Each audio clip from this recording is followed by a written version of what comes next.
In the ancient town of Johara, nestled between rolling emerald hills and vast golden deserts, life flourished in harmony. Its people sang in the bustling markets, wove rich silks, and gathered under the towering sandstone palace, where the wise King Al-Daud ruled with strength and compassion. By his side was his daughter, Princess Zuurya, fierce, intelligent, and beloved, and her younger brother, Prince Saleh, a spirited boy of 10 with wide, curious eyes and a heart full of bravery.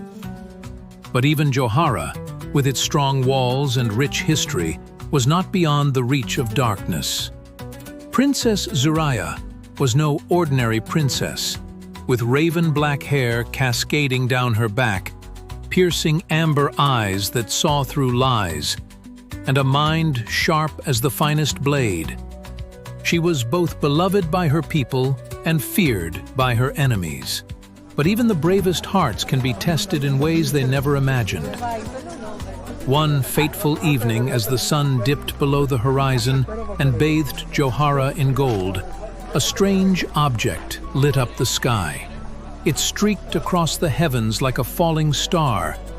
But unlike any meteor the townsfolk had seen before, this one glowed with unnatural colors: green, violet, and a pulsing crimson. The townspeople gathered in the central square, pointing and whispering anxiously. "It's an omen," cried one old merchant. "It's a sign of war," muttered another. Princess Zuurya, standing tall on her castle balcony, narrowed her eyes at the burning light descending into the nearby desert. She knew this was no mere meteor. That night, Zuurya's worst fears were confirmed. From the crash site emerged beings unlike anything seen on Earth. Standing tall and thin, with elongated limbs, glistening silver skin, and eyes that glowed like molten gold, the aliens came with one goal: to conquer Johara. They called themselves the Zytherians. With advanced weapons, hovering machines, and terrifying robotic beasts, they stormed Johara's outer villages. The townsfolk fled to the castle for safety as the aliens tightened their grip on the ancient town.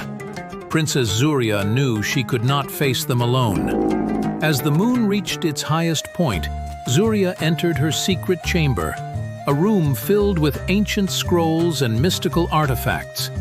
There, using an ancient device passed down through generations, she activated the Time Gate Mirror, a portal capable of summoning allies from distant realms and even different timelines. She whispered into the mirror, "I call upon the brave ones of the future, those who fight for justice, who wield science and courage." The mirror rippled like water. Moments later, two figures emerged. Emily stepped forward cautiously, scanning the room, wearing a sleek tech gear. Katie stepped before her with a glowing gadget tablet, blinking at the stone walls and flickering torches. Princess Zuurya bowed slightly. "Welcome to Johara, brave travelers. I am Zuurya. I have summoned you from your world because mine is under siege." King Al-Daud himself welcomed the visitors, placing his hands on their shoulders. "Brave ones, you honor us with your arrival." Katie quickly set up her devices, analyzing the alien tech. "Their mothership is vulnerable if we can disable its power source." Emily nodded. "We'll also need to disrupt their ground forces. If we take out their command signals, their robots will freeze." King Al-Daud spoke firmly. "You have my full support. My knights and I will hold the city gates while you complete your mission." Zuurya added, "We strike tonight." Young Saleh, listening secretly from behind a curtain, whispered to himself, "One day, I'll fight too." Princess Zuurya led them to the castle war chamber, where a giant map of Johara lay spread across a carved stone table. Tiny markers represented both her dwindling forces and the advancing Zytherian armies.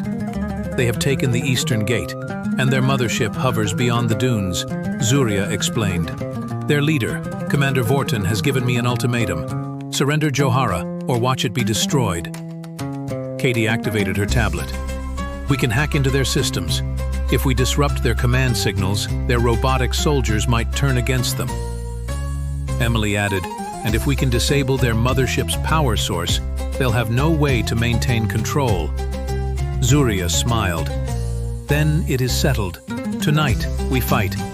The battle begins. As the moonlight illuminated Johara, Emily, Katie, and Zuurya led a small band of loyal warriors through secret underground tunnels. They surfaced just outside the Zytherian camp. Katie connected her tablet to a small drone, sending it flying silently toward the alien mothership. Its sensors quickly mapped out the structure. Their power core is exposed, Katie whispered. We have one shot. Meanwhile, Emily and Zuurya infiltrated the enemy camp. Using Zuurya's ancient sword and Emily's portable energy disruptor, they silently took out the alien sentries. But just as they neared the control hub, a towering figure blocked their path. Commander Vortin. Vortin's voice was metallic and cold. Foolish humans. And you, Princess, should have surrendered. Now you will witness the fall of Johara. With a flick of his hand, a giant mechanical beast lunged at them, a hybrid of metal and alien muscle. Zuurya leapt forward, her sword gleaming as it clashed against the beast's razor-sharp claws. Emily fired her disruptor, targeting its joints, slowing its movements. Sparks flew as steel met plasma. Katie's voice buzzed through their earpieces. Urgent, almost there, just keep it busy. The battle raged under the desert stars. With one final coordinated strike, Zuurya drove her sword into the beast's chest, while Emily overloaded her disruptor, causing an explosion of blue light that sent Vortin stumbling back. At that moment, Katie completed the hack. The mothership's engines powered down with a low rumble, and the robotic soldiers around the city froze mid-march. Commander Vortin roared in fury. Roar! No! But his rage was cut short as Zuurya lunged, disarming him and placing the tip of her blade at his throat. Commanding, leave Johara, she commanded. Firmly, or perish. Knowing defeat when he saw it, Vortin signaled his retreat. The remaining Zytherians boarded their crippled mothership and vanished into the night sky. Victory and farewell.